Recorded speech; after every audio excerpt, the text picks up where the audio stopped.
So ఎంత మంచి లొకేషన్లో ఉన్నా కూడా కొన్ని బిజినెస్లు ఫెయిల్ అవుతూ ఉంటాయి. దానికి మళ్ళీ వాస్తుని అంటగట్టేసి చూడటం సరికాదండి. వాస్తు ఉంటుంది, దాని సపోర్ట్ అది చేస్తుంది.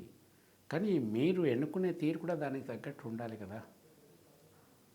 ఇప్పుడు మనం చేసే బిజినెస్కి ఆ స్థలము సూట్ అవుతుందా లేదా ఫస్ట్ డిసైడ్ చేసుకోవాలి.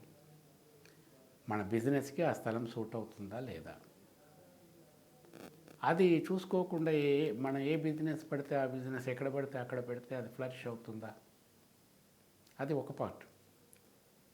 మనం సూటబుల్ బిజినెస్నే సూటబుల్ ప్లేస్లో పెట్టినప్పుడు అప్పుడు వాస్తు గురించి ఆలోచించాలి. ఆ స్థలం అంతా వాస్తు ప్రకారం ఉందా లేదా అన్నది. సో ఈ ఈ థాట్ ఎప్పుడు క్రియేట్ అవుతుందంటే మైండ్లో మీరు ఉండే ఇల్లు వాస్తు ప్రకారం బాగున్నప్పుడు ఇవన్నీ సమన్వయం జరుగుతుంది.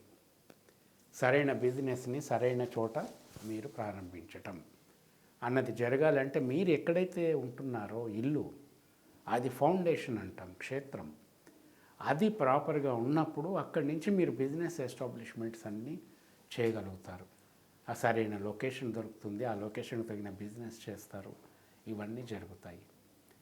సో బిజినెస్ ఏ స్థలంలో చేస్తున్నాము అన్నది సెకండరీ.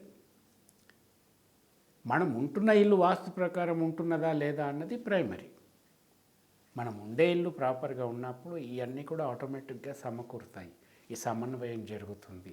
ఇంకా బిజినెస్లో ఎక్స్పాన్షన్ చేసుకుంటూ మంచి లాభాలు పొందగలుగుతాం.